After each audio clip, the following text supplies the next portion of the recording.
আলু আৰু পটলৰ তৰকাৰীখন কেনেকৈ আৰু কি পদ্ধতিত বনালো ভিডিঅ'টো এবাৰ সম্পূৰ্ণভাৱে স্কিপ নকৰাকৈ চাই যাব।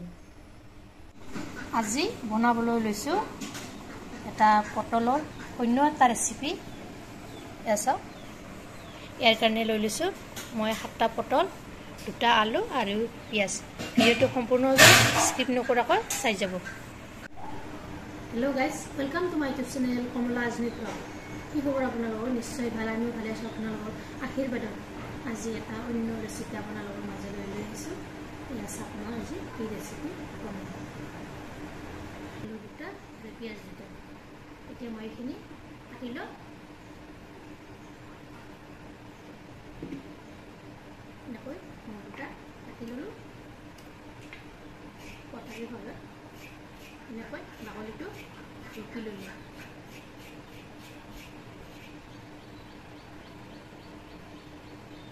দুফাল কৰি দি দিলোঁ, আকৌ এনেকৈ কাটি দিলোঁ।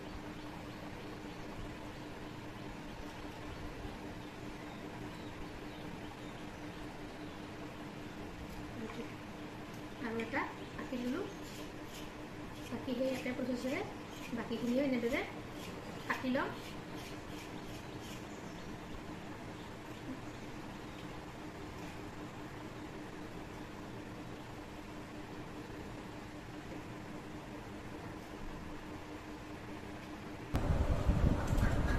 দীঘলীয়াকৈ কাটিলোঁ এনেদৰে।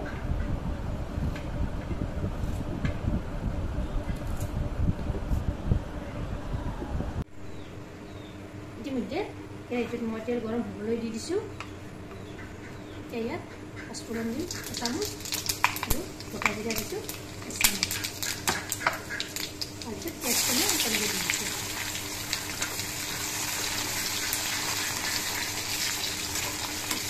এইখিনি অলপ লৰাই দিলোঁ। তাৰপিছত ইয়াত নিমখ সৰু চামুচেৰে 2 চামুচ দি দিছোঁ আৰু হালধি গুড়া দি দিছোঁ 1 চামুচ। এইখিনিও সেই একে তেলতে ভাজি দিলোঁ। এতিয়া মই ইয়াত পটল আৰু আলুখিনি দি দিওঁ।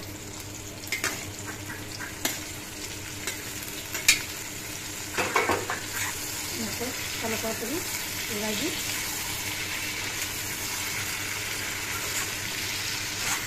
এনেকৈ এবাৰ বনাই খাবচোন। পটল আৰু আলু শুকানকৈ ভাজি একো নিদিওঁ মছলা পাতি।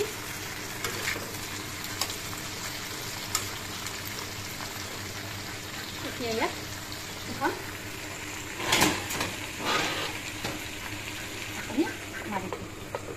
গেছৰ জুইটো একদম 0 ফ্লেমত দি লওঁ। দি সিজিবলৈ দিম এইখিনি। ঢাকনিখন এয়া গুচাই দিলোঁ। সিজিছেনে?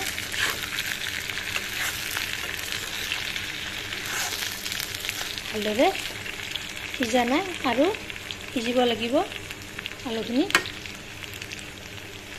পটলখিনি অলপ লাগিব সিজিব। সেইখিনি তলপৰ কৰি আৰু লৰাই দিলোঁ। এই ঢাকনিখন পুনৰ আৰু মাৰি থওঁ। 5-6 মিনিট সময় লাগিব। এয়া মোৰ 10 মিনিট হৈ গ'ল। ঢাকনিখন গুচাই দিলোঁ। চাওক কি ধুনীয়াকৈ সিজিছে। এনেকৈ দিব, তেলটো তলত থাকিব। তাৰপিছত অলপ এইখিনি অলপ অলপকৈ বাচনখনত কাঢ়ি থ'ব। এতিয়া হৈ গ'ল, মই নমাই থ'লোঁ।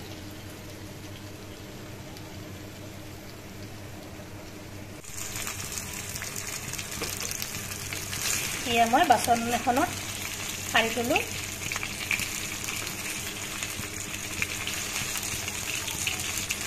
এনেকৈ উলিয়াই ল'লোঁ। এতিয়াহে তেলটোত তেলত থাকি যাব।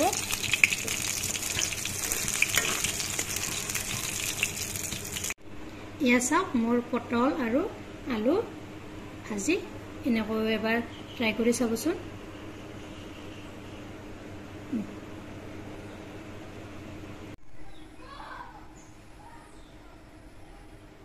এয়া আলু আৰু পটলৰ তৰকাৰীখন চাওকচোন কেনেকুৱা আছে, কেনেকুৱা ধুনীয়া আছে, খাবলৈও সোৱাদ লাগিব। ভিডিঅ'টো আপোনালোকৰ ভাল লাগিলে লাইক কৰিব, শ্বেয়াৰ কৰিব, কমেণ্ট কৰিব আৰু মোৰ চেনেলত যদি নতুনকৈ আছে চেনেলটো ছাবস্ক্ৰাইব কৰিব, লগতে ফেচবুক পেজতো ফ'ল' কৰিব। ধন্যবাদ। জয় আই অসম।